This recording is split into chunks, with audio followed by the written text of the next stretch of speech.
No one is more hated than he who speaks the truth. The truth is like poetry, and most people hate poetry.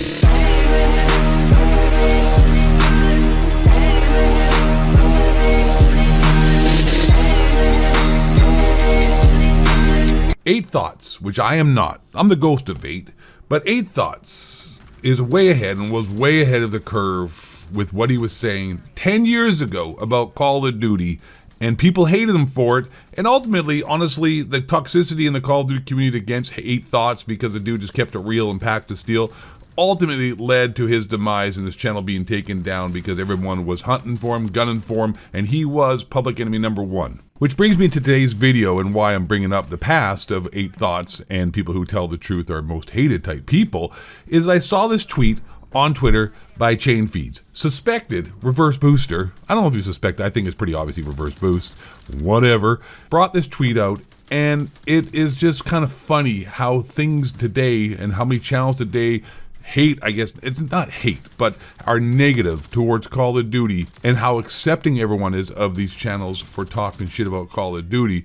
When a guy by the name of 8 Thoughts talked shit and hated on Call of Duty 10, 12 years ago, and everything that guy said about Call of Duty a decade ago, people are saying today about Call of Duty, but now get props for it. When that dude was saying that stuff back then, he was, like I said, hated. Reddit posts everywhere about the guy, telling everyone they have to take his channel down. He's super toxic. He's so negative. He's such a hater. The first thing he said, though, was that esports ruined Call of Duty because it turned a casual shooter with fun and overpowered kill streaks and unbalanced weapons into that needs to be taken serious because now it's a real esports. But the other thing that he said was that Call of Duty creators mostly have led to the demise of Call of Duty and the casual gaming experience that most of us really actually enjoy. We're not out here trying to win a World Series of Call of Duty $100 million pots and not get waterboarded for losing. And Chain Feeds out here, reverse booster extraordinaire, says, as a COD creator, I unironically agree that streamers creators ruin gaming. It became all about money and people aren't playing for fun anymore. 8 Thoughts, which I'm not, I'm the ghost of 8, said that 10 years ago and got hate for it. Everybody didn't like him. But now, I guarantee that 99.9% of people watching this video would agree that COD creators did ruin gaming, along with esports. Because like I said, you got a bunch of people now, and everybody playing the game thinks they're going to be a streamer, think they're going to be making YouTube money, think they're going to be making Twitch money, or Kick money, or whatever. You think you're going to be able to make a career out of playing Call of Duty. And so everybody takes this game super serious, trying to get clips, and trying to get people to watch their stream, and TTV their name like a group of fucking invalid dorks.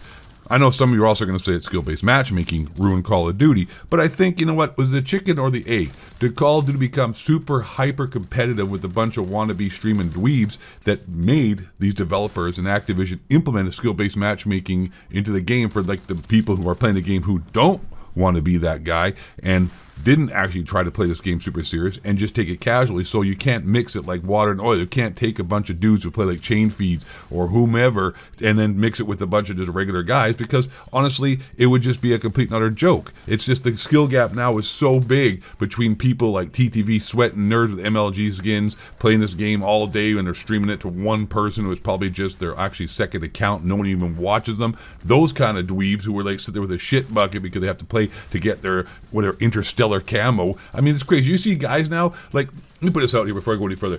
When I first started playing COD 4, they had gold camo, right? They had Red Tiger, and then they had the gold camo, and getting gold camo on all your guns was super big deal. And I played that game so much. I actually broke my back playing, doing something, riding a dirt bike actually back in the day, and I had to be sitting on the couch, and that's when I first started playing Call of Duty. I couldn't go anywhere. I had a back brace for like 3 to 4 months, and I played Call of Duty all the time, search and destroy. It took me like months and months of playing the game to unlock gold camo. Now you see people, because they're such fucking dweeb try-hard, everyone plays this game like their life depended on it, these dudes aren't unlocking interstellar camo within like 2 weeks, or even a week. Like a lot of people. I see it all over the place. It's ridiculous.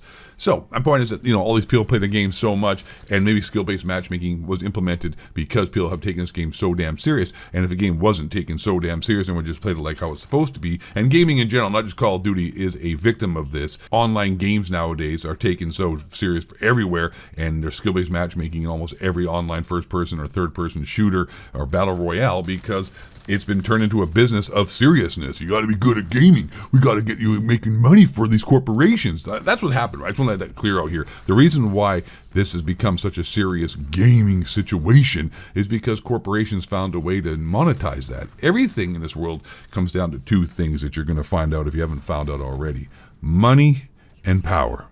Every decision being made in the world, no matter if they tell you it's for the greater good or try to tell you there's some altruistic means behind it, there's somewhere someone pulling the strings because it equates more money and power for them.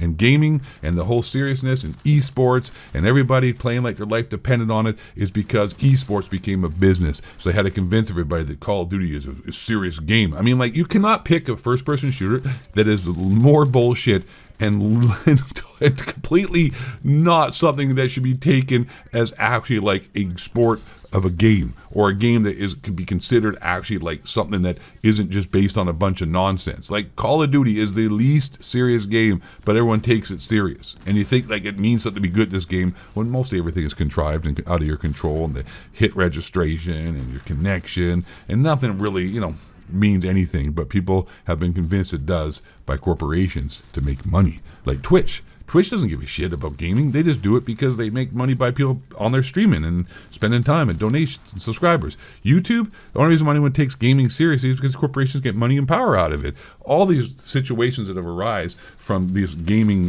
community and everything has changed is because people above on higher pay grades are making money out of us. Anyways, I just had to say that. I don't know if it made any sense. I kind of went on a random rant tangent there, going on a stream of consciousness like I was Alex Jones of the Call of Duty community. But get back to the main point. 8 Thoughts, which I'm not, was right about everything 10 years ago, and everyone's just catching up now. And it's cool, and it's in brand to be, saying what people are saying now. But 10 years ago, 8 Thoughts was the tip of the spear for all the stuff that people have finally now realized. Because, you know what? That dude's the fucking best, and anyone who thinks otherwise is stupid. Yeah, you dum-dums. No, but seriously, that guy was ahead of the times. Probably still is. I'm not sure what that guy's doing now. Okay, I'm out here. Stay black, question authority, and don't let the hindcracker tell you shapeshifters. Building a moon base, HARP, they're spraying chemtrails. 7-Eleven was definitely a Slurpee job. He's got to Google the Slurpee machine, number 7. They're up at Bohemian Grove, worshiping Ellsworth is flat, moon landing was fake. Alex Jones is Bill Hicks. The Florida's turned the frogs gay. White men bring you down.